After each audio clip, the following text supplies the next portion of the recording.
You ever watch a movie and then immediately want to go home and make something just like that? That's how I feel when I watch Boots Riley films, and then I realize I will never be able to do something like that. I love movies, and apparently, so do you. I Love Boosters is written and directed by musician, activist, and filmmaker Boots Riley. A group of shoplifters take aim at a cutthroat fashion maven by stealing her clothes and reselling them at a lower price, what they call fashion-forward philanthropy. This film is a trip, man. I don't think that I was prepared. If you're familiar with Boots Riley, then you're definitely familiar with his debut film Sorry to Bother You and just how balls to the wall and berserk that damn film is. I remember when we had this age of certain films coming out like Sorry to Bother You and Get Out and shows like Atlanta, people were throwing around words like Afro-surrealism, but I don't really think words like that can really do Boots Riley justice. Now that I think about it, it was probably one of the craziest films I've ever seen, and it really had a deep impact on me. His films are not just about the black experience, but they take aim at classism, politics, corporate America, and an array of other topics, sometimes too much to even keep track of. For some reason, when I watched the trailer for I Love Boosters, I was starting to think that they were playing it safe, or maybe they were making him tone it down a bit.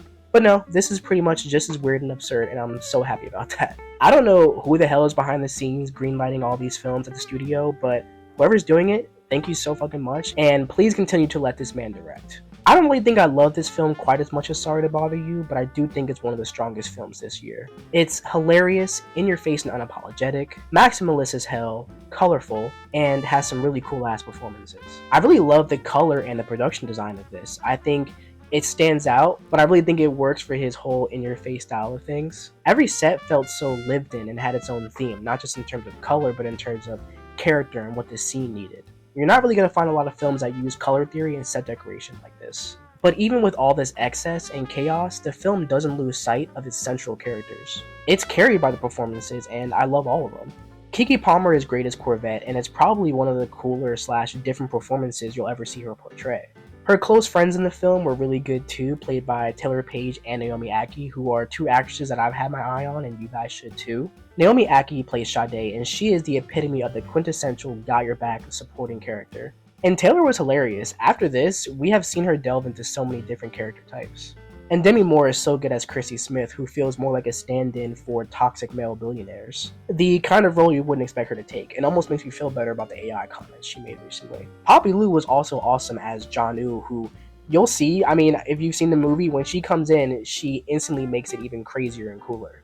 Other performances worth noting are also Isaac Gonzalez as Violetta and Lakeith Stanfield as Pinky Ring Guy. But Will Poulter was so fucking funny. I think he was one of my favorite parts of the movie. He's not even in it that much, but he's so naturally funny. I just love the way that he delivers some of his lines and the fact that he has also this monochromatic color palette whenever they're in these stores, and the hair is even matching. It's so fucking funny. It's just such an interesting and unlikely ensemble, but it works, and all these actors are giving it their all. I also really like the cinematography of the film and the strange, almost aggravating score that eventually becomes a familiar earworm that you really pick up on throughout the film. At least for me, I was literally just going along with it, and it was in my head after. And can we please talk about the fact that these characters do not react strangely to the weird, crazy shit going on around them? They act like this shit is normal, or maybe they're like mildly surprised or afraid, but shit is going down all around. Things are hella surreal.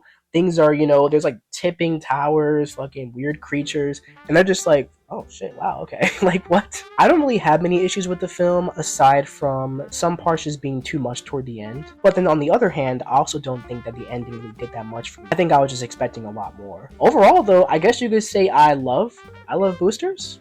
Yep. With only 2 films and, well, 1 TV show, Boots Riley has already established his voice, and he's using filmmaking as a tool to tackle heavy subject matter and societal issues. If you love the weird catalog of David Lynch and Wes Anderson and the strangeness of Atlanta and, well, his first film, Sorry to Bother You, then you're gonna have a blast with this one. I'm giving it a solid 4 out of 5 stars. That grade could honestly be higher the more I rewatch this. I could see this being something like Sorry to Bother You, which I fall in love with more over time.